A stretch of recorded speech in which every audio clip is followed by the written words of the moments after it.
जरा सोचो, एक दिन अचानक से तुम्हारा शरीर गायब होने लगे। कुछ ऐसा ही होता है सू के साथ, जो अभी दिन दहाड़े अपने फेवरेट सुपर हीरो के सपने ले रही थी। जब उसे होश आया तो उसने देखा कि पूरी क्लास खाली हो चुकी है। उसने अपना बैग उठाया और वहाँ से निकल ली। उसके पिता क्रिस्टोफर उसे लेने आए थे और दोनों का प्लान था कि उसकी माँ को उनकी लैब में जाकर बर्थडे का सरप्राइज देंगे। सू चाहती थी कि वो अपनी माँ को चौंका कर उनका थोड़ा प्यार पा सके, क्योंकि अक्सर वो काम में ही व्यस्त रहती थी। क्रिस और सू लैब में जाकर सरप्राइज की तैयारी कर रहे थे, पर तभी कैंडल जलाते ही फायर अलार्म एक्टिवेट हो गया, जिसके बजते ही मारिया और उसकी टीम वहां पहुंच गए। सू और क्रिस को वहां देखकर मारिया को बहुत गुस्सा आया, क्योंकि उनकी वजह से वो एक बहुत इंपॉर्टेंट स्पीच को बीच में छोड़कर आई थी और वो उन दोनों के ऊपर चिल्लाने लगी। ये देखकर सू को बहुत गुस्सा आया कि मारिया को उनके जज्बातों की बिल्कुल कद्र नहीं थी और उसने गुस्से में केक को उठाकर फेंक दिया। केक सीधा जाकर एक मशीन को लगा, जिसके बाद लैब में हलचल मच गई।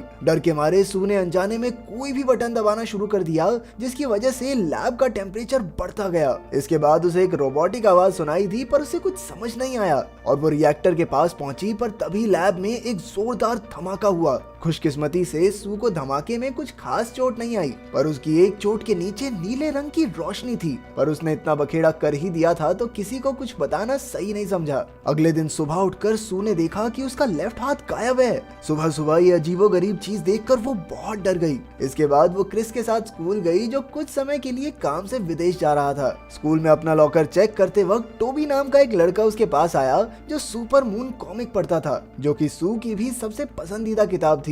तभी वहाँ एलिन और उसकी दोस्त भी आ गई, जो अक्सर सू को बहुत परेशान करते थे। जब तक एलिन टोबी से बात कर रही थी, सू गायब होकर बाथरूम में गई, जहाँ उसे हाथ धोते हुए एक लड़की ने देख लिया, जिसे लगा कि बाथरूम में शायद कोई भूत है। पर हाथ को धोते ही वो दोबारा दिखने लग गई। सू को कुछ समझ नहीं आ रहा था, इसलिए वो सीधा जाकर अपनी माँ मारिया से मिली। उसकी माँ को ये बात सुनकर बहुत हैरानी हुई और उसने सू के ऊपर कुछ टेस्ट करने की बात कही, लेकिन सू ने इस सब से साफ इनकार कर दिया। पर उसे पता था कि उसकी माँ का ये एक्सपेरिमेंट लोगों की जिंदगी बदल सकता है। दरअसल ये केमिकल धमाके के वक्त सू के खून में मिल गया होगा, जिसकी वजह से उसे गायब होने की पावर मिल गई थी, जो गर्म चीजों को छूते हुए एक्टिवेट हो जाती और तब तक ही रहती थी जब तक सू किसी गर्म जगह पर होती। मारिया ने सू को घर से बाहर जाने से मना किया था, जब तक वो इसका कोई रास्ता नहीं ढूंढ लेती। शाम को मारिया और उसकी टीम ने सू पर कुछ एक्सपेरिमेंट्स किए, जिस दौरान उन्हें पता चला कि सू के गायब होते वक्त वो जिस भी चीज को पकड़ेगी वो भी उसके साथ गायब हो जाएगी। ये देखकर मारिया बहुत डर गई,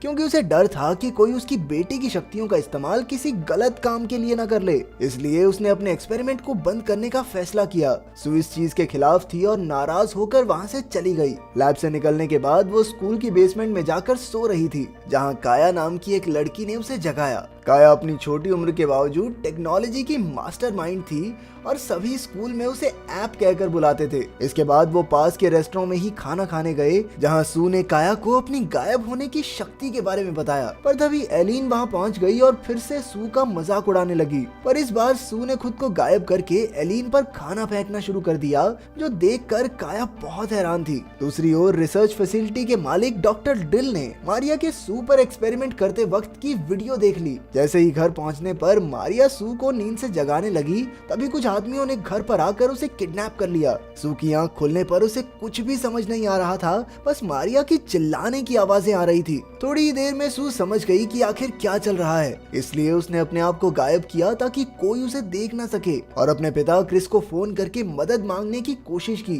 पर क्रिस ने फोन नहीं उठाया, क्योंकि वो कहीं काम में बिजी था। इसके बाद वो टोबी से मिली और उसे सारी बात बताकर उसकी मदद मांगी। लड़की मुसीबत में हो और लड़का ना कह दे, ऐसा कभी हुआ है? हीरो बनने की तो चुल है सबको।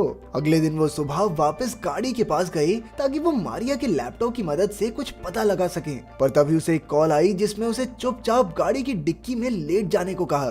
सू और टोबी ने चुपचाप ऑर्डर फॉलो किया और गाड़ी की डिग्गी में लेट गए, जिसके बाद उन्हें डॉक्टर ड्रिल के आदमियों की आवाजें आने लगी। जब डिग्गी खुली तो वहाँ उनकी दोस्त काया खड़ी थी, जिसने अपनी टेक्निकल जानकारी से डॉक्टर ड्रिल के आदमियों को हरा दिया था। लेकिन अभी भी सू को अपनी माँ को बचाना था, इसलिए उसने बिल्डिंग के अंदर जाने का फैसला किया। उसने टोबी और खुद को गायब किया और वो बिल्डिंग बिल्डिंग में घुसकर मारिया को ढूंढने लगे। उन्हें मारिया तो नहीं मिली, पर टोबी को जमीन पर पड़ा हुआ मारिया का फोन जरूर मिल गया। तब तक डॉक्टर ड्रिल भी वहाँ पहुँच गया, पर वो दोनों सही समय पर वहाँ से भाग गए। वहाँ से निकलकर काया उन्हें अपनी आंटी लॉर के घर ले गई, जिन्होंने सू को अकेले में मिलने के लिए बुलाया। असल में आंट लॉर पहले से ही मारिया को जानती थी, क्योंकि एक समय पर वो दोनों पार्टनर्स थे और उन्होंने पहले भी मारिया को सावधान रहने को कहा था। उधर काया ने मारिया के फोन से उसका आखिरी बनाया हुआ वीडियो भी निकाल लिया। मारिया के बैग में उन्हें एल्फ्रेड भी मिल गया, जो असल में मारिया का एआई असिस्टेंट था। एल्फ्रेड के जरिए उन्हें पता चला कि वो केमिकल सू के अलावा किसी और के खून से रिएक्ट नहीं करेगा, और मारिया ने इसका एंटीडोट ढूंढने की बहुत कोशिश की, लेकिन उसमें वो नाकामयाब रही। इसके बाद उन्हें समझ आया कि डॉक्टर ड्रिल असल में सू के पीछे इसलिए पड़ा है ताकि वो इस केमिकल का इस्तेमाल बाकी लोगों पर भी कर पाए। खुद को बचाने के लिए सू ने रात को टोबी के साथ अपना बिस्तर बदल लिया, और उसका ये फैसला बिल्कुल सही था, क्योंकि रात को डॉक्टर ड्रिल के आदमियों ने उसे पकड़ भी लिया था। लेकिन सू को वहाँ ना पाकर वो वहाँ से भाग गए, और गलती से एक इंजेक्शन भी वहाँ छूट गया, जो सुबह टोबी को मिला। अगले दिन काया ने सू को एक नया सूट दिया, जिससे वो अपनी शक्तियों को काबू कर सकती थी। खाना खाते वक्त सू को उसकी माँ का फोन आया, जो किसी तरह किडनैपर्स से बच निकली थी। उन्होंने उसे 1 घंटे बाद पुरानी मार्केट पहुंचने को कहा। मार्केट पहुंचकर तीनों दोस्तों ने देखा कि डॉक्टर ड्रिल के आदमी भी वहां मंडरा रहे थे। उन्हें देखते ही वो एक पिज्जा डिलीवरी वाली बाइक उठाकर भाग गए, पर उन्हें ये नहीं पता था कि मारिया की पार्टनर लेनिया उन्हें अपनी गाड़ी से फॉलो कर रही थी। वहां से निकलकर उन्होंने एल्फ्रेड की मदद से मारिया की आखिरी लोकेशन निकाली और उसे फॉलो करते हुए एक खाली फैक्ट्री में पहुंच गए। टोबी को उनका प्लान बिल्कुल समझ नहीं आ रहा था कि भाई करोगे क्या वहां जाके, इसीलिए उसने उन्हें रोकने की कोशिश भी की, लेकिन लड़कियां तो लड़कियां ही होती हैं। सू इस बात पर बहुत गुस्सा हो गई और उसे बुरा भला कहने लगी। उसने गुस्से में उसे ये भी कह दिया कि जाकर एलियन के साथ खेल ले, हमारे साथ चलने की जरूरत नहीं है। ये सुनकर टोबी को भी बहुत बुरा लगा और वो भी सख्त लौंडे की तरह वहाँ से चला गया। काया और सू को ड्रोन्स ने चारों तरफ से घेर लिया, इसलिए उन्होंने रात तक कहीं छुपने का फैसला किया। अंधेरा होने पर उन्होंने उस खास केमिकल को फेंक कर एक धमाका करने का प्लान किया, ताकि डॉक्टर ड्रिल और उसके आदमियों का ध्यान भटक जाए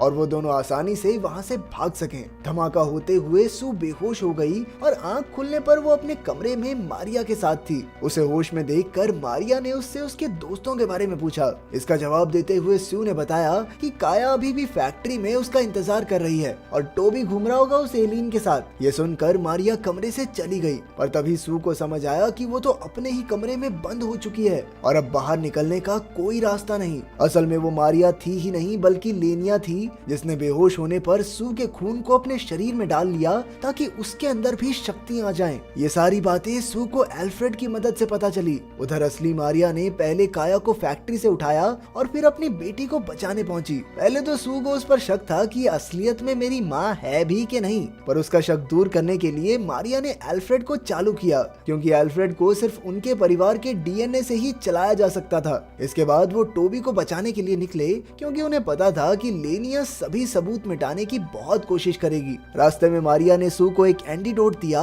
जिससे उसकी शक्तियां खत्म हो जाएंगी। लेकिन अब सू अपनी शक्तियों को टाटा बाय बाय नहीं कहना चाहती थी और उसने फैसला किया कि वो इस दवाई का इस्तेमाल लेनिया को हराने के लिए करेगी। पार्टी में पहुंचने पर उन्होंने देखा कि एलियन टोबी के साथ डांस कर रही थी। थोड़ी देर बाद वो अपने लिए एक ड्रिंक लेने गई, पर रास्ते में उसने अपनी दोस्त को बुरी तरह डांट दिया। लेकिन सू ने उसे अपनी दोस्तों के साथ लड़ते हुए कभी नहीं देखा था। सू समझ गई कि ये असली एलियन नहीं बल्कि लेनिया है। उसने लेनिया के चंगुल से टोबी को बचाने के लिए काया को फॉग मशीन ऑन करने को कहा। जल्द ही हर तरफ धुआं ही धुआं हो गया। सू ने गायब होकर जल्दी से पहले तो टोबी से माफी मांगी और फिर लेनिया को एंटीडोट लगा दिया। इसके बाद तीनों लेनिया को बेहोशी की हालत में ही छत पर ले गए, जहां आंट लॉर पहले से ही मौजूद थी। असल में इस सारे प्लान के पीछे आंट लॉर ही थी और वो ही सू के खून से वो शक्तियां अपने लिए पाना चाहती थी। ना समझ लेनिया भी उसी के लिए काम किया करती थी। उसने पहले तो अपने आदमियों को सू के माता पिता को पकड़ने को कहा, पर सू डरी नहीं, बल्कि उसने अपने ही शरीर में एंटीडोट लगा लिया